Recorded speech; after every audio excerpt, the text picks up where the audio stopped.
Catherine. Huh? Hi. Hi. Always has her beats on in the car. So we're in the turning lane. We just got our Starbucks. She got her green tea matcha with 2 pumps of brown sugar. I got a caramel frappuccino, and I guess I asked for extra caramel drizzle. I don't really get this that often, but I was kind of feeling like I needed it tonight. Banana nut loaf, just for a little snack on the way to work.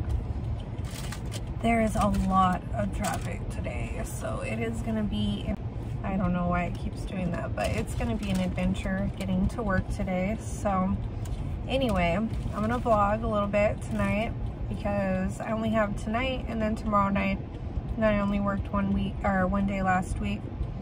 I was not feeling like vlogging or anything like that, but tonight I'm going to. So we have our clinicals first, and then I do a class after that till 9:30.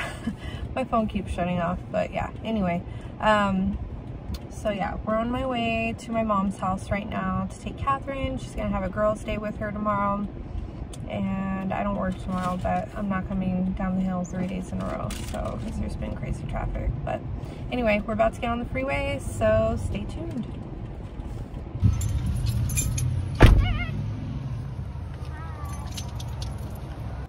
Okay, I made it to work. That took a very long time to get here.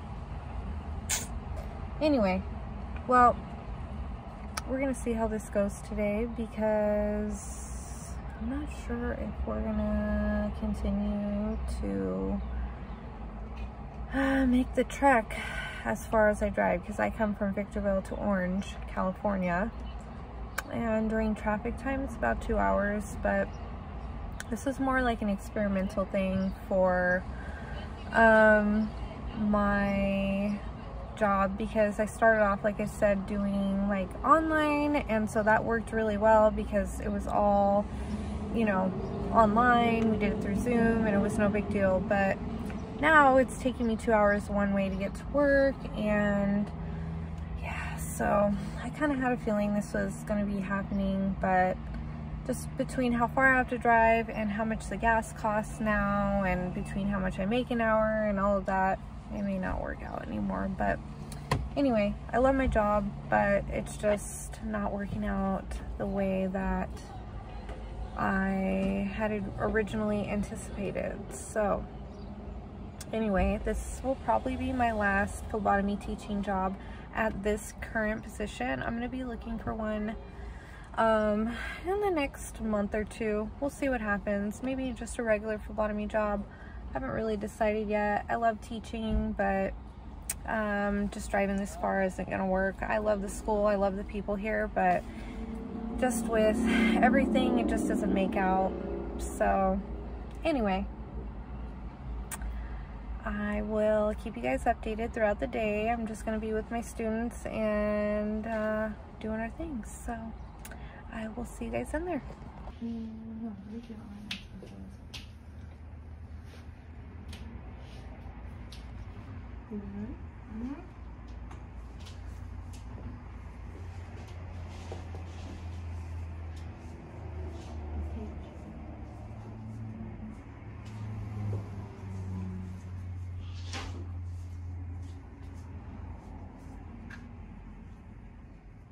There you go. You got it. That was good. How you doing over here? Doing a butterfly stick, and so I'm just doing a demonstration of this so that a few of you ladies can, you know, have a video for it, and so that we all know how to do butterfly sticks correctly. So make sure before you come in, or as you're coming in the room, you're sanitizing your hands in front of the patient, obviously applying clean gloves in front of them. As you're coming in as well, you're introducing yourself. Hi, my name is Kayla. I'll be your phlebotomist today. I'm going to be drawing your blood. So then what you're going to do is get your supplies ready, and then you'll go ahead and I'm going to go ahead and flip your hand over, because we're going to do a hand vein down over here. All right. Yep, turn again. Make you feel good about the rest of your day.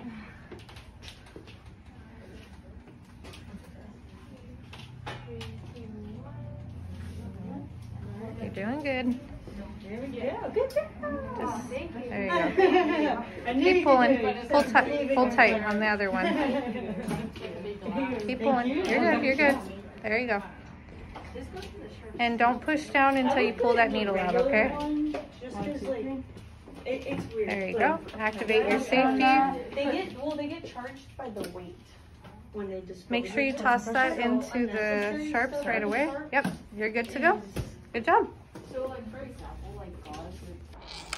So, for pediatric patients, collecting blood from a pediatric patient or geriatric patient requires much clinical knowledge and training on the proper techniques. Both age groups require extra care in blood collection.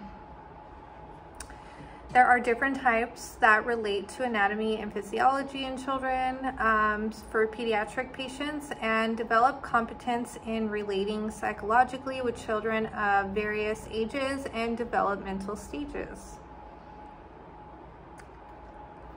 So you're going to note the difference between the mother's hand and the baby's hands related to like sizes, proportions of the fingers, and the skin features. They're all different between infants and obviously adults. So you want to make sure that you are just aware of that. Babies have a lot more fat on their hands and fingers. It makes it a little bit more difficult to draw blood. Not crazy difficult, but there's a lot less to work with there when you are working with babies, obviously. So you want to observe various techniques as they are performed by a healthcare worker. All right. So for ages 0 to 6 months, they are totally dependent on and trust parents and other adults for the fears and concerns.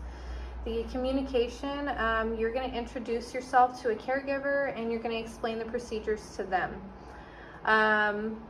For the comfort level, we're going to keep the patient warm. We want to warm the site of the puncture if needed. This is actually necessary for every patient in this age group because of the fact that it's going to give you a better blood flow for that patient. So always heat the site. It's going to make your job a lot easier in this age group. You want to use a very gentle approach and use of distractions. I honestly feel like you really don't need this in the 0 to 6 month age group. They're kind of oblivious to what's going on, to be honest with you, in this age group. They don't know better. So anything older than that, though, they start to kind of be aware of their surroundings a little bit more. So doing a capillary stick. Because Mr. Marshall refused a capillary puncture, but agreed to a venous puncture, so we'll just do it this way. Just going through the steps of how this works, and so that you guys can get the motions down, and that's it. That's really all this comes down to. So, all right, let me grab some gloves real quick, just so that you guys can see how it all goes. Okay, so first thing you would do, hand sanitizer. When you get into the room in front of the patient, let that air dry, obviously. Then, yeah, you gotta really let that air dry. As you're walking in, you're introducing yourself. Hi, my name's Kayla. I'm here to draw your blood today. Can I get your first, last name, and your date of birth? And so you get that from them. And then, so you verify that. You verify the tests that you need. You pull out all the tubes and everything that you need. Set that all up, okay? Make sure you have your gloves on before you touch the patient too, okay? Then, once you have everything assembled, which I'm only just using this today because we're just going with the motions. We're not actually drawing anyone today. I'm just showing you how it all works, okay?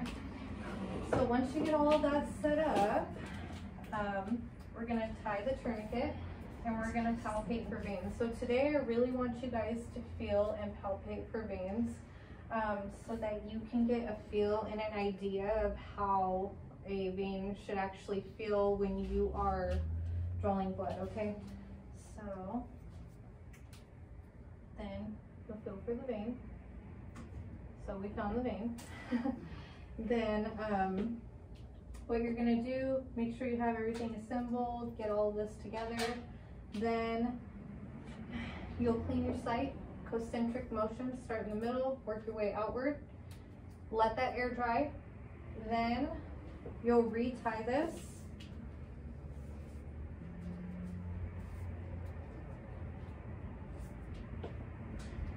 Then you're going to anchor your vein, and then you'll go ahead and stick, okay?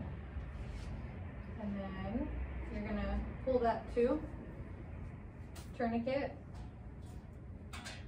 and then obviously we're not taking that away yet. And then we're pulling this back and pushing the gauze, okay? And then you'll discard that into your sharps container like you would for normal. Then you'll invert your tubes. Then you'll label them, first, last name, date of birth, military time, then, and your initials as well.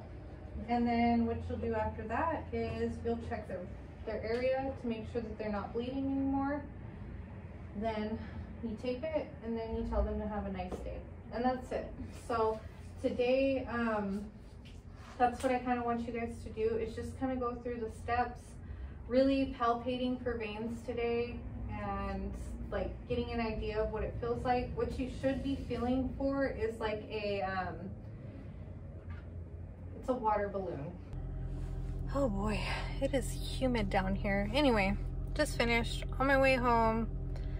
Got it done a little bit early. It is 9:20, so it should take me about an hour and 15 to get home. But yeah, so I hope you guys enjoyed my vlog for today. It is 9:20 at night now, and I am finished.